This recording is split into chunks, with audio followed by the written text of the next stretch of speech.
Di tengah kekacauan politik dan fragmentasi kekuasaan dunia Islam pada awal abad ke-10, muncul sebuah gerakan yang perlahan mengubah wajah kawasan Maghribi, Afrika Utara.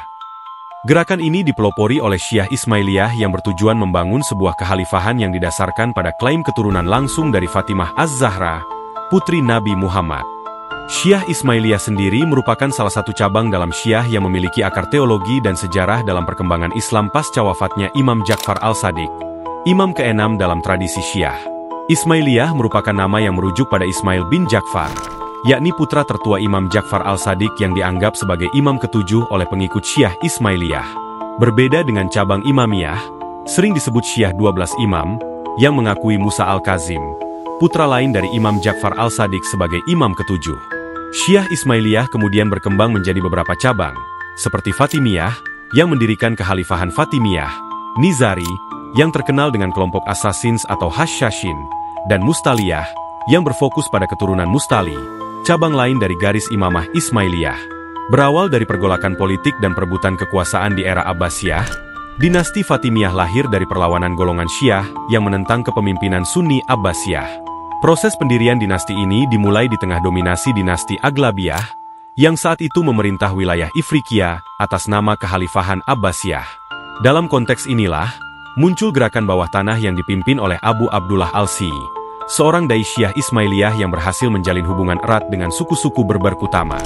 Syiah Ismailiyah membangun jaringan dakwah secara rahasia dengan menyebarkan ideologi mereka di kalangan masyarakat setempat, menekankan nilai-nilai persamaan dan keadilan yang mampu menarik simpati dan dukungan luas. Abu Abdullah al-Syi, yang dikenal sebagai propagandis dan organisator ulung, memainkan peran penting dalam menggalang kekuatan melawan dinasti Aglabiyah, membuka jalan bagi berdirinya dinasti Fatimiyah. Dengan dukungan ini, Abu Abdullah al-Syi memulai pemberontakan terhadap dinasti Aglabiyah, di mana hanya dalam waktu singkat, pasukannya berhasil mengalahkan kekuatan Aglabiyah dan merebut kota Raqqada, ibu kota mereka, pada tahun 909 Masehi. Setelah kemenangan ini, Abdullah al-Mahdi Billah dinyatakan sebagai Khalifah pertama Fatimiyah, karena dianggap sebagai imam keturunan langsung dari Fatimah, yang memberikan legitimasi spiritual dan politik untuk mendirikan kekhalifahan. Namun, klaim garis keturunan ini diperdebatkan oleh sebagian umat Islam, terutama dari kalangan Sunni yang meragukan keabsahan nasabnya, akibat minimnya bukti yang meyakinkan dan kontradiksi dalam sumber-sumber silsilah. Selain itu, pengakuan ini juga dipandang sebagai ancaman ideologis dan politis terhadap kekhalifahan Abbasiyah yang menjadi representasi Islam Sunni pada masa itu. Sementara itu, Abu Abdullah al-Syi yang berperan penting dalam mempersiapkan jalan bagi berdirinya kekhalifahan Fatimiyah, mengalami ketegangan dengan Abdullah al-Mahdi terkait pengaruh politik dan kontrol atas kekhalifahan yang baru berdiri.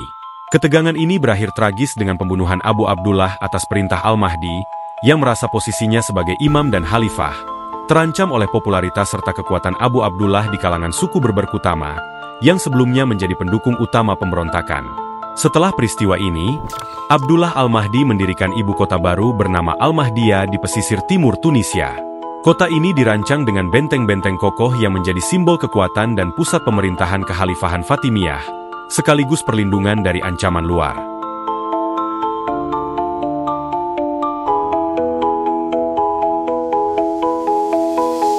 Kekhalifahan Fatimiyah sejak awal telah muncul sebagai entitas Islam yang berbeda yang berbasis di wilayah barat, terutama karena mereka menganut aliran Syiah sebagai landasan ideologinya.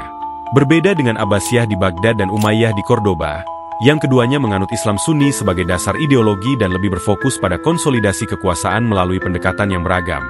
Abbasiyah dengan dukungan intelektualisme dan lembaga keagamaan, sementara Umayyah lebih menonjolkan integrasi politik dan budaya di wilayah Andalusia. Perbedaan ideologi ini membuat Fatimiyah menghadapi perlawanan sengit dari kelompok Sunni yang menolak legitimasi mereka. Sebab klaim bahwa Al-Mahdi adalah imam yang ditunggu-tunggu oleh Syiah Ismailiyah telah memicu ketegangan dengan otoritas Sunni yang menganggapnya sebagai bid'ah. Konflik ideologis inilah yang akhirnya menjadi salah satu tantangan utama bagi Fatimiyah. Setelah berhasil mendirikan kekhalifahan Fatimiyah dan meletakkan dasar-dasar kekuasaannya di Ifriqiya, Abdullah al-Mahdi kemudian menghadapi berbagai tantangan, termasuk pemberontakan lokal. Selain itu, ia juga berusaha memperluas pengaruhnya di tengah persaingan dengan kekhalifahan Abbasiyah yang mendominasi dunia Islam pada masa itu, yang mana dominasi Abbasiyah tidak hanya terbatas pada kekuatan politik, tetapi juga mencakup pengaruh keagamaan dan budaya yang luas. Setelah memimpin kekhalifahan selama kurang lebih 24 tahun, pada tahun 934 Masehi, Abdullah Al-Mahdi wafat di ibu kota Al-Mahdiyah, dengan kepemimpinan kemudian diteruskan oleh putranya Al-Qaim Amrillah. Pada masa kepemimpinannya, ia menghadapi tantangan besar, khususnya pemberontakan pada tahun 943 oleh Abu Yazid, seorang pemimpin Khawarij. Pemberontakan ini hampir menghancurkan Fatimiyah, karena pasukan Abu Yazid berhasil merebut banyak wilayah strategis, bahkan mendekati ibu kota. Meskipun demikian, Al-Qaim berhasil mengendalikan situasi, menahan serangan Abu Yazid, dan mempertahankan tahta hingga wafatnya pada tahun 946 Masehi. Setahun kemudian, penerusnya Al-Mansur Billah melanjutkan kepemimpinan dengan strategi militer yang lebih agresif untuk memulihkan stabilitas kekhalifahan.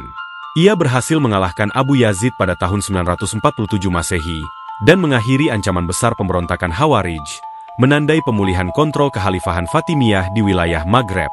Al-Mansur juga memindahkan ibu kota ke Mansuria di Kairouan untuk mengkonsolidasikan kekuasaannya. Namun, masa pemerintahannya lebih berfokus pada stabilisasi internal daripada ekspansi besar-besaran. Puncak kekuasaan awal kekhalifahan Fatimiyah terjadi pada masa Khalifah Al-Mu'iz, putra kedua Al-Mansur.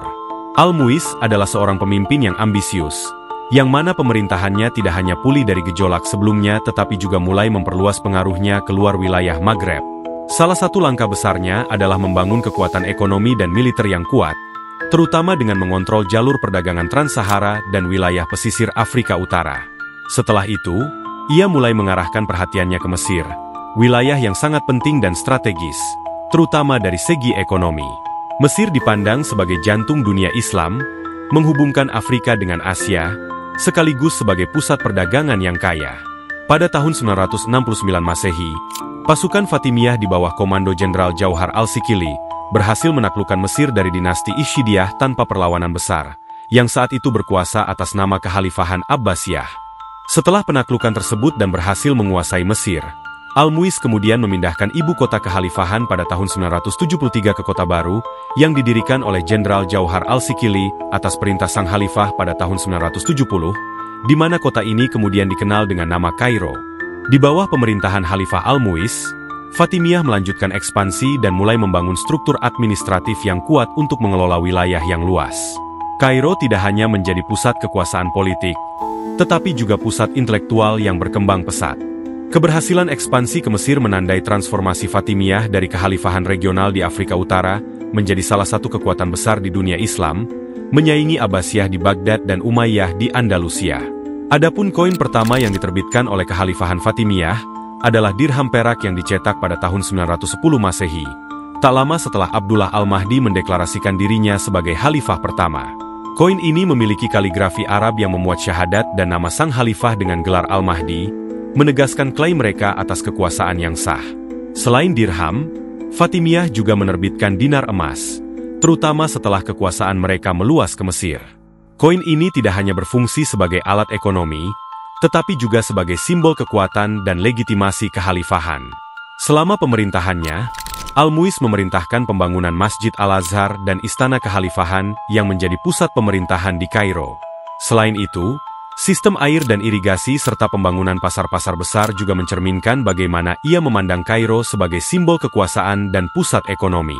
Peta kuno dari Kairo yang digambarkan pada masa pemerintahan Al-Mu'iz menunjukkan perkembangan kota yang terstruktur, dengan Masjid Al-Azhar sebagai pusatnya, yang kemudian menjadi pusat pendidikan dan dakwah utama bagi ajaran Syiah Ismailiyah. Masjid ini tidak hanya menjadi tempat ibadah, tetapi juga sebagai tempat pengajaran dan penyebaran ideologi Fatimiyah, yang mana seiring waktu, Masjid Al-Azhar nantinya berkembang menjadi salah satu pusat pendidikan Islam tertua dan paling berpengaruh di dunia. Setelahnya, putranya Al-Aziz Billah melanjutkan pembangunan kekhalifahan di Mesir dan memperkuat ekonomi serta infrastruktur. Pada masa ini, Fatimiyah mengalami kemajuan pesat dalam bidang ekonomi, terutama melalui penguasaan jalur perdagangan utama, seperti kontrol atas Sungai Nil yang menghubungkan Afrika, Timur Tengah, dan Mediterania, serta jalur perdagangan Trans-Sahara yang menghubungkan dunia Islam dengan Afrika Barat.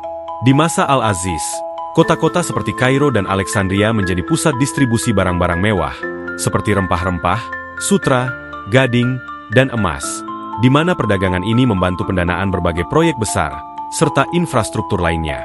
Selain itu, pengembangan sistem perbankan dan pasar yang terorganisir juga terjadi pada periode ini, mengukuhkan Kairo sebagai pusat ekonomi dan perdagangan yang kuat.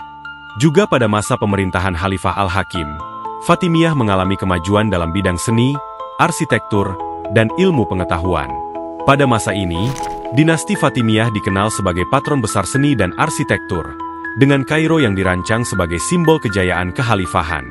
Salah satu karya arsitektur yang terkenal adalah Masjid Al-Hakim, yang memperlihatkan keindahan detail ornamen dan perpaduan seni Islam dengan pengaruh lokal.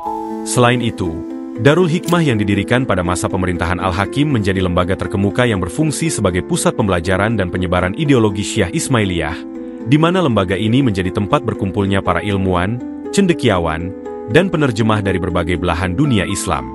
Di bawah naungan Fatimiyah, para ilmuwan mendorong perkembangan filsafat Islam yang dipengaruhi oleh tradisi Yunani dan Persia, serta berkontribusi pada kemajuan teknologi dan kedokteran, menjadikan karya-karya mereka menjadi rujukan penting, tidak hanya bagi dunia Islam tetapi juga bagi Eropa.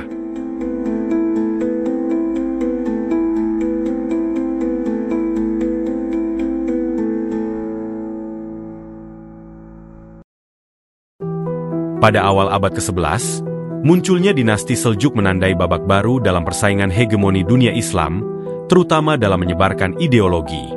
Sebagai dinasti yang mengadopsi aliran Sunni, Kesultanan Seljuk juga mendirikan madrasah-madrasah seperti Nizamiyah, di mana lembaga pendidikan ini memiliki salah satu tujuan utama untuk membendung pengaruh kelompok Syiah. Di wilayah Syam, pertarungan pengaruh ini semakin memanas, terutama karena lokasi strategisnya yang menghubungkan Mesir, Anatolia, dan Persia. Dinasti Seljuk, yang berhasil memperluas wilayahnya di Syam setelah kemenangan besar melawan Bizantium dalam pertempuran Manzikert, menjadi ancaman nyata bagi Fatimiyah. Sebelum berdirinya Kesultanan Seljuk, Fatimiyah yang sebelumnya telah menguasai Mesir pada tahun 969, dan juga berhasil memperluas kekuasaan ke Yerusalem pada tahun 970, melihat Seljuk sebagai ancaman yang bisa menggoyahkan pengaruh mereka. Meskipun demikian, penguasaan Yerusalem oleh Fatimiyah sendiri tetap bertahan hingga akhirnya pada puncak Perang Salib pertama. Pasukan Salib berhasil merebut dan mengakhiri penguasaan Muslim atas kota suci tersebut. Hingga akhirnya pada abad ke-12, dinasti ini mulai menghadapi serangkaian masalah internal dan eksternal yang melemahkan kekuasaan mereka. Ketegangan di kalangan anggota istana dan persaingan antara keluarga memicu kekacauan politik dan melemahkan otoritas pusat di Kairo. Selain itu, pejabat-pejabat administratif yang korup turut memperburuk keadaan, mengurangi efektivitas pemerintahan dan administrasi negara. Pada tahun 1171, Salahuddin Al-Ayyubi, seorang jenderal yang sebelumnya mengabdi kepada Fatimiyah, melihat dan memanfaatkan ketidakstabilan ini untuk merebut Mesir dan mendirikan dinastinya sendiri. Kejatuhan Fatimiyah dimulai dengan penurunan kekuasaan mereka di Mesir dan wilayah sekitarnya, yang akhirnya berujung pada runtuhnya dinasti tersebut. Meski demikian, masjid dan perpustakaan Al-Azhar merupakan contoh dari tradisi intelektual yang diajarkan di sana, mencerminkan perhatian besar terhadap ilmu pengetahuan, filsafat, dan teologi, yang menjadi fokus utama serta bagian penting dari warisan intelektual mereka hingga hari ini.